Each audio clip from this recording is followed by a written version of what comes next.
السلام علیکم friends and welcome to history ہمارے ساتھ دوستوں، مغل خاندان کے بادشاہ جو دہلی کے تخت پر شہنشاہ اورنگزیب کے بعد مقیم ہوئے، اپنی رنگ رلیوں اور غفلت کی بدولت کمزور اور تباہ ہوتے چلے گئے اور اس طرح خود بخود انگریز سامراج کے لیے راستہ ہموار ہوتا گیا۔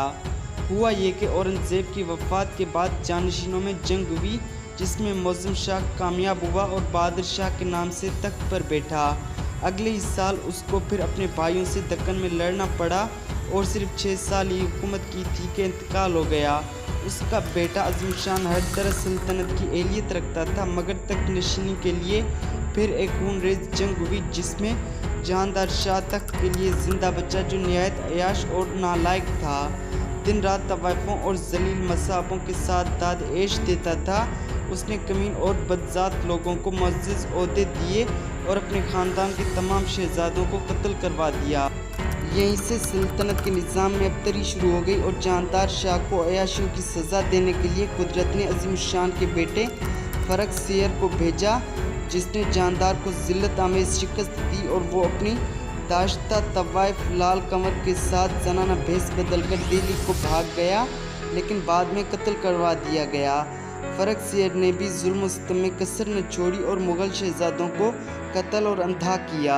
اس بربریت سے سلطنت کے کاموں میں رکھنے پڑے اور شرفا میں خوف و ہراس پھیل گیا، یہاں تک کہ جو دربار میں جاتا اسے واپس آنے کی امید نہیں ہوتی تھی۔ مگر یہ غرور اس طرح خاک میں ملا کہ فرخ سیر کو 12 کے سیدوں نے، جن کا اس زمانے میں عروج و اقتدار اور بڑھ گیا تھا، پہلے تو اندھا کیا اور پھر نہایت تکلیف دے کر قتل کروا دیا۔ اب مغل تاج و تخت ان سیدوں کے ہاتھ میں کھلونا تھا، کیونکہ کوئی بھی اس عظیم شان سلطنت کا والی نہیں رہا تھا۔ دوستو، چند مغل شہزادے زنانہ مالات میں نظر بند تھے، جنہیں عورتوں کی صحبت نے قائل مزاج اور ناکارہ بنا دیا تھا۔ یہی شہزادے سیدوں کے ہاتھ میں کٹ پتلی بن سکتے تھے۔ چنانچہ ان پنجروں میں سے ایک 20 سالہ مرکوب شہزادہ نکالا گیا اور تخت کی زینت بنا دیا گیا۔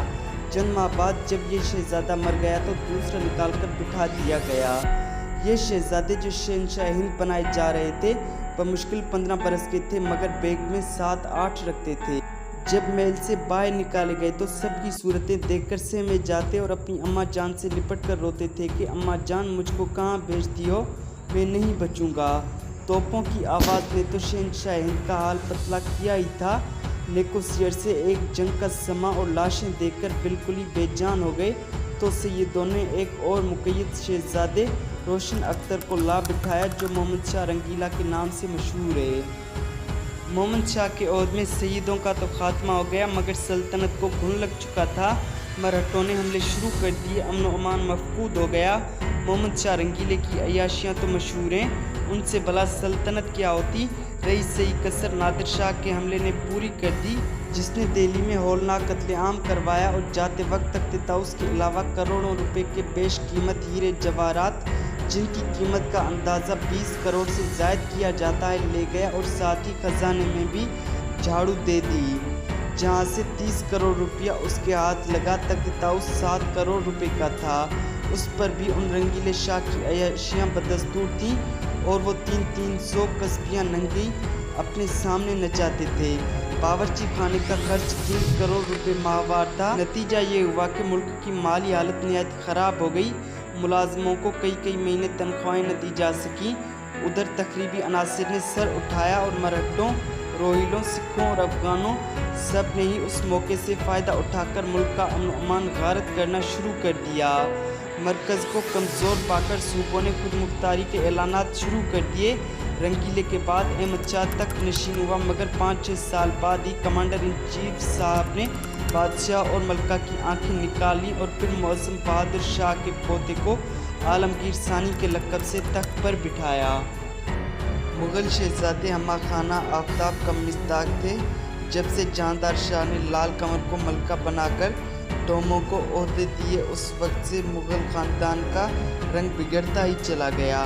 چنانچہ ان عالمگیر صاحب کا جو لقب تو اورنگزیب جیسے شاہ جہاں کا اختیار کیے ہوئے تھے، مگر کردار میں موجودہ زمانے کے کسی ٹانکے والے سے بھی بدتر تھے۔ یہ حال تھا کہ ایک پھل بیچنے والی کنجڑن پر مر مٹے اور اس کو ملکہ بنا کر چھوڑا۔ قدرت کی ستم ظریفی ہے کہ اس کو بھی لال قمر کا خطاب ملا اور شہنشاہ ہند اس کے زانوں پر سر رکھ کر تینوں دنیا سے بے خبر ہو گئے۔ انجام یہ ہوا کہ آصف جاہ کے بیٹے غازی الدین نے ان حضرت کو بھی ذبح کر ڈالا۔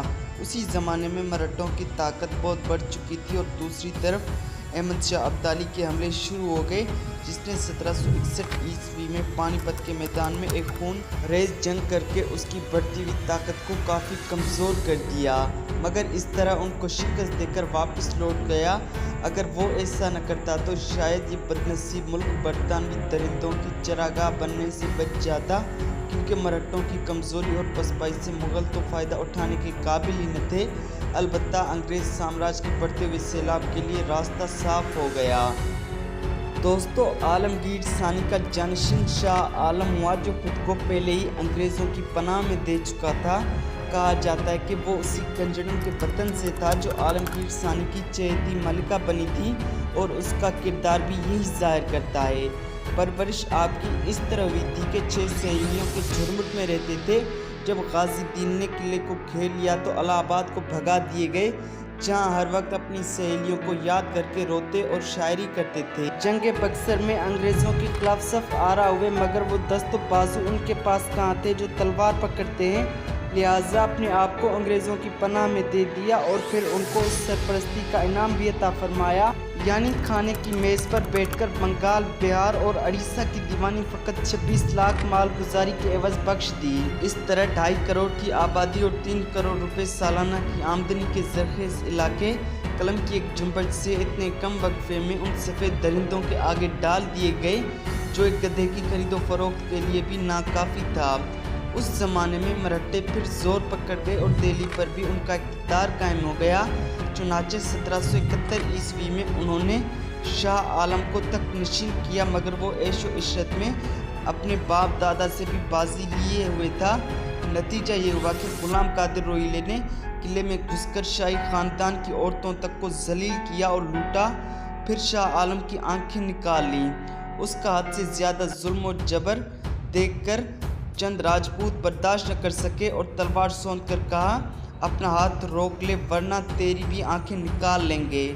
تب کہیں وہ باز آیا، مگر جب مرہٹا سردار مادھوری سندھیا کو بادشاہ کی اس بے عزتی کی خبر ملی تو اس کو سخت غصہ آیا اور مرہٹوں نے غلام قادر کو بکرے کی طرح ذبح کر کے اس کا سر شاہ عالم کے پاس بھیج دیا۔ دوستو، آنکھیں نکلنے کے بعد شہنشاہ ہند کی خواہشات نفسانی کی آگ بجائے کم ہونے کے اور تیز ہو گئی۔ چنانچہ خواجہ سراؤں کو حکم ہوا کہ اگر کوئی خوبصورت لڑکی نظر آئے تو ہمارے نکاح کی ترکیب لڑاؤ۔ ادھر تو بادشاہ کی نفس پرستی کا یہ عالم تھا، دوسری طرف مرہٹوں نے لال قلعے کے تمام قیمتی زر و جواہر اپنے قبضے میں کر لیے اور مکمل بااختیار ہو گئے، لیکن اس کے باوجود ہندوستان کی عوام مغل شہنشاہوں کی بڑی عزت کرتی اور انہی کو بادشاہ مانتی تھی۔ چنانچہ مارش مین اقرار کرتا ہے کہ شہنشاہ دہلی اگر اس وقت اپنی خود مختاری اور اپنی آنکھوں سے محروم تھا، پھر بھی اس کو ہندو مسلمان یکساں سرچشمہ عز و شان سمجھتے تھے، اور شاہی مہر سے جو پروانہ منصب داری کا اس زمانے میں بھی عطا ہوتا تھا، اس کی دکن کے دور دراز صوبوں میں بھی اتنی ہی قدر ہوتی تھی جتنی اورنگزیب کے زمانے میں۔ انگریزوں اور مرہٹوں کی خون ریز جنگیں شروع ہو گئیں، مگر یہاں بھی عیاری کے آگے بہادری نہ چلی۔ مرہٹوں کے یورپین افسروں نے انگریزوں کے کہنے میں آ کر دغا کی اور ان کو شکست ہو گئی، تو اب شاہ عالم جو پہلے ہی انگریزوں سے ساز باز کر رہا تھا، انگریزوں کی ماتحتی میں آ گیا اور اس کی پینشن مقرر ہو گئی۔ اس کی حکومت مشہور مصر حکومت شاہ عالم اس دہلی تاپالم کا مصداق تھی، بلکہ تاقلا ہو کر رہ گئی تھی، اور 1806 عیسوی میں شاہ عالم کا انتقال ہو گیا۔ ایسٹ انڈیا کمپنی اب پورے طور پر ہندوستان کو غصب کر چکی تھی، مگر ابھی تک چونکہ وہ ہندوستانی بادشاہوں کی آڑ لے کر حکمرانی کر رہی تھی، اس لیے عوام کو غلامی کے اس جوئے کا احساس نہ ہو سکا جو آہستہ آہستہ ان کی گردن میں ڈالا جا چکا تھا۔ انگریزوں نے اب حکومت و سلطنت کے گھمنڈ میں آ کر بادشاہ سے نہایت ذلیل برتاؤ شروع کر دیا۔ خزانہ خالی تھا، ملک کی مالی و اخلاقی حالت بد سے بدتر ہوتی چلی جا رہی تھی، خصوصاً مسلمانوں میں تمام مشرکانہ رسمیں اور بدعتیں موجود تھیں۔ انگریز سیاہ و سفید کا مالک تھا اور ملک کی دولت انگلینڈ کو کھینچی چلی جا رہی تھی، مگر اس منحوس دور میں اور اسی بدنصیب سرزمین پر حضرت شاہ عبدالعزیز رحمۃ اللہ علیہ اور حضرت اسماعیل شہید رحمۃ اللہ علیہ جیسے پاک باطن بھی موجود تھے جو اس حالت کو بدلنے کی جدوجہد کر رہے تھے۔ دوستو، مغلوں کا آخری کٹ پتلی بادشاہ بہادر شاہ 1837 عیسوی میں تخت نشین ہوا۔ وہ بھی اپنے سابقہ تخت نشینوں کی طرح بے دست و پا تھا۔ انگریزوں نے اب اور بھی ذلت آمیز برتاؤ شروع کر دیا۔ بادشاہ کی نظر بندی کر دی گئی، جھک کر سلام کرنے میں شان گھٹتی نظر آئی۔ بادشاہ کا فطبی خاص بننا گوارا نہ ہوا، یہاں تک کہ یہ اعلان کیا گیا کہ مغل خاندان کو بہادر شاہ کے بعد لال قلعے سے نکال دیا جائے گا اور شاہ کا لقب بھی ختم ہو جائے گا۔ چنانچہ 1857 عیسوی میں شام زوال آ پہنچی اور خاندان مغلیہ کا بالکل خاتمہ ہو گیا۔ اگر بہادر شاہ کے اندر عالمگیر اور شاہجہاں جیسی صفات کا شائبہ بھی ہوتا تو تاریخ شاید اپنا رخ بدل دیتی۔ دوستو، امید ہے یہ قسط آپ کو پسند آئی ہوگی۔ اگر یہ قسط آپ کو پسند آئی ہو تو ویڈیو کو لائک اور شیئر کر دیں اور چینل کو سبسکرائب کر دیں۔ ملتے ہیں اگلی قسط میں، تب تک اپنا بہت زیادہ خیال رکھیے۔ اللہ حافظ۔